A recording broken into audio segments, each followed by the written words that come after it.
I'm Emma Johnson and I'm a solo clarinettist.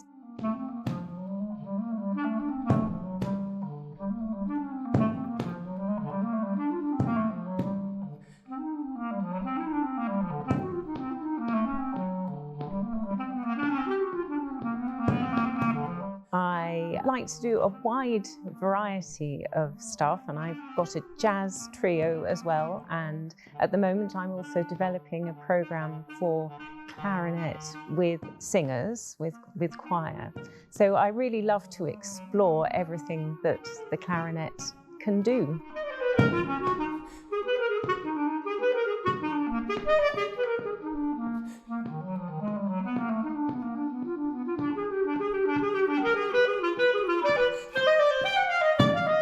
I have to date made, I think it's 28 recordings, and I've got another one in the pipeline for next year, a Christmas recording with choir.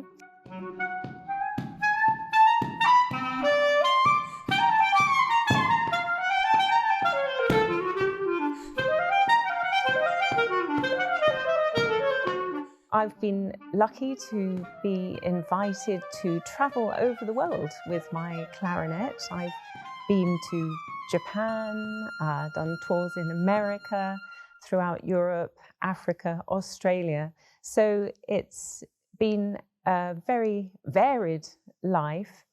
I particularly love to play in the UK though, and I adore playing to the audiences here.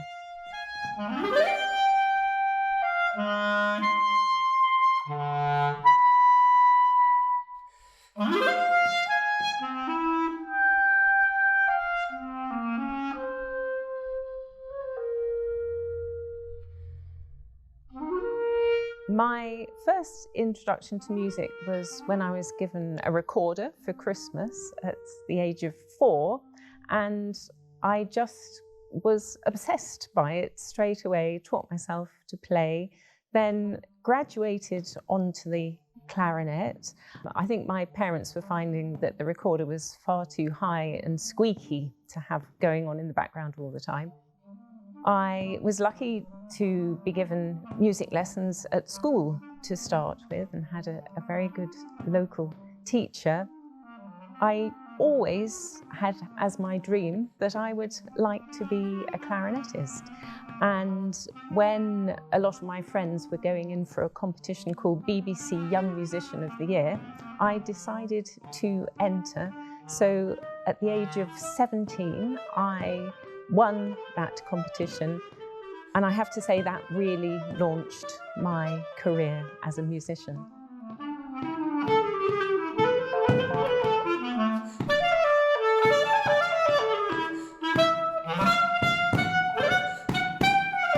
When I first started out, it was just assumed that a clarinetist would play in an orchestra. That tended to be the pathway, and that seemed to be where all the work lay. But because of having the young musician, the BBC Young Musician success behind me, I'd actually played to an audience of, I think it was 12 million. So that was an amazing launch pad. And it meant that there was an audience out there who wanted to hear me play. It gave me a tremendous opportunity to work with the clarinet as a solo instrument and to develop the repertoire for solo clarinet, to make appealing, interesting, varied recital programs. Even so, when I started out, it would be quite common for promoters to say, well, we had a clarinet recital 5 years ago, 10 years ago. I'm not sure we really want another one, thank you. So there was quite a lot of work to do to persuade people that the clarinet is a very viable and entertaining solo instrument. You know, it has a huge range from the jazzy, contemporary end of the repertoire to, of course, the classics by Mozart and Brahms.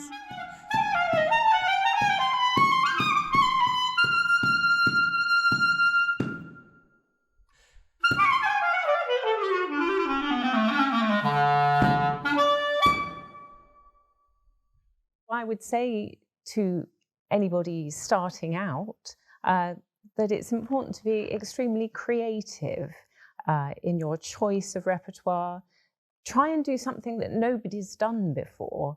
I've found the fact that I also decided to study at university has been really helpful.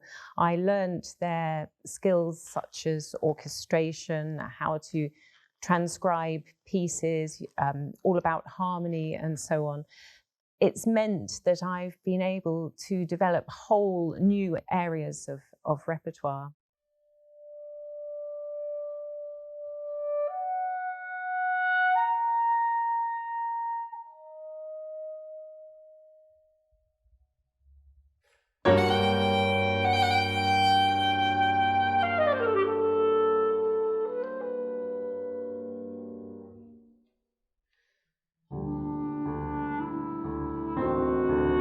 The key to keeping a career going is to be invited back. If most of the promoters you play for have you back again the next year or sometime in the future, it means that you've got a career there.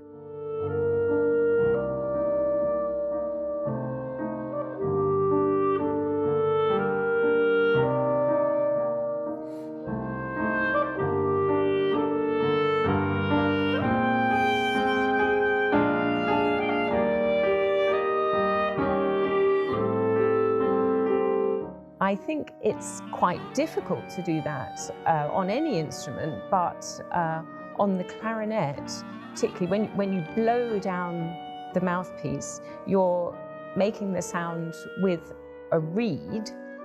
That literally is a reed that grows by a lake. It's a really natural thing, that there are no plastic reeds that work at the moment or electronic ones. So it's terribly unreliable.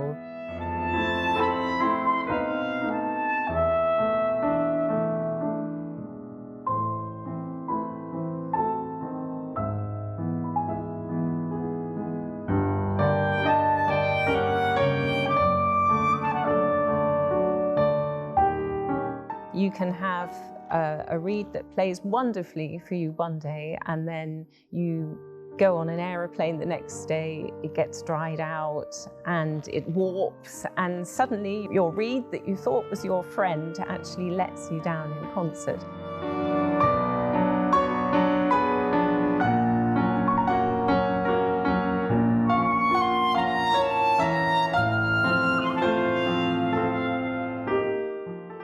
I've always had a very close relationship with my clarinet maker, and we've discussed things. I've told him what I'm trying to do when I give a concert, and he can modify the instrument for me a bit and change tuning or certain tone quality of areas if I would like that. So I think it has been a real advantage to, rather than having something that's made in a factory in Japan or a long way off in France or something, to be working side by side with a clarinet maker has been really important, I think.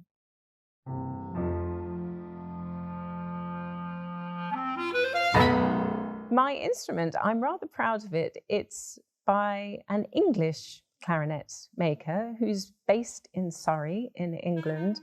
He is carrying on the English tradition of clarinet making and is the only person doing so now.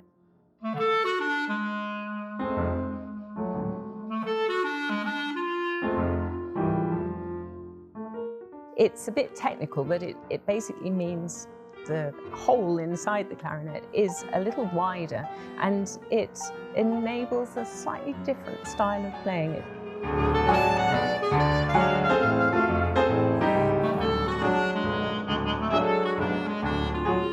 Slightly more vocal, and the emphasis is on the quality of sound, the nuance.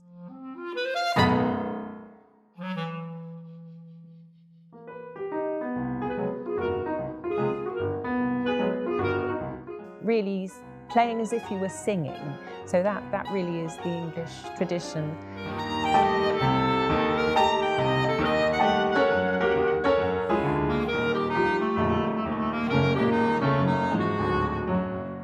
There's a danger of it dying out once Peter Eaton, my clarinet maker, decides not to do it anymore. So anybody out there who fancies a challenge, there's one for you.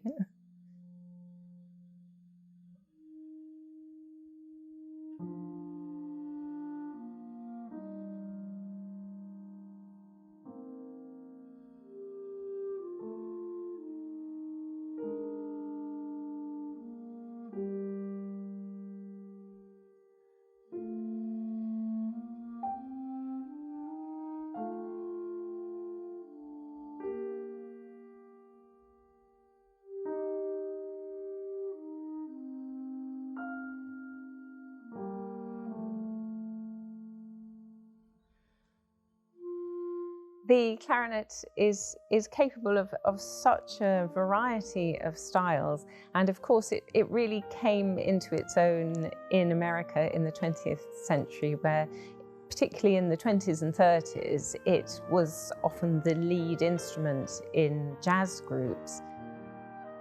Jazz has always been a part of my life. I've also always had a good relationship with quite a few jazz musicians, particularly John Dankworth, the great band leader and saxophonist and clarinettist. He's written music for me, and I've played in many concerts with him and with his wife, the wonderful jazz singer Cleo Lane.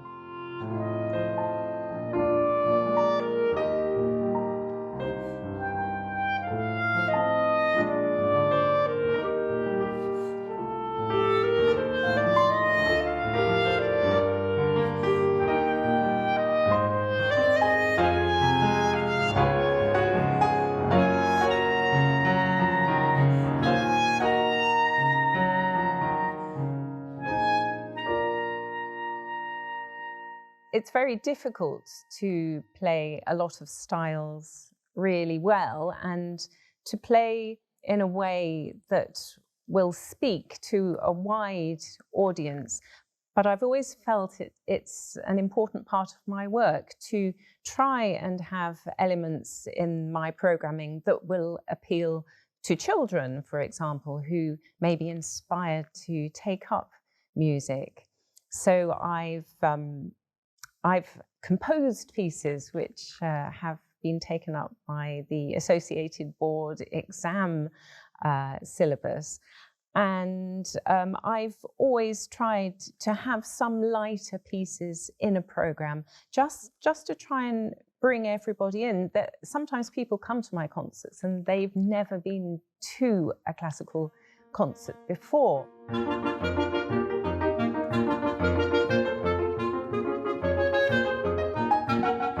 Also important to remember that many people don't really know the clarinet repertoire that well, so I've made a point of always talking about the music before I play it, just very short introductions, but I just think it helps to humanize it and to help bring people to you and give them something to listen out for as you're playing.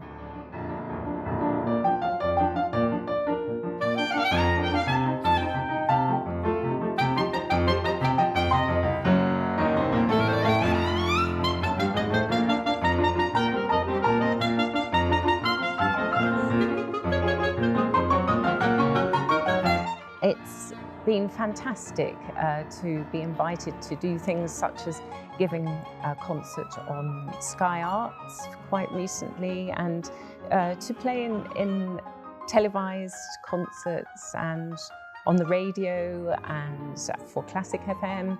All these things, I just think they're a very important part of my work, making the clarinet more popular.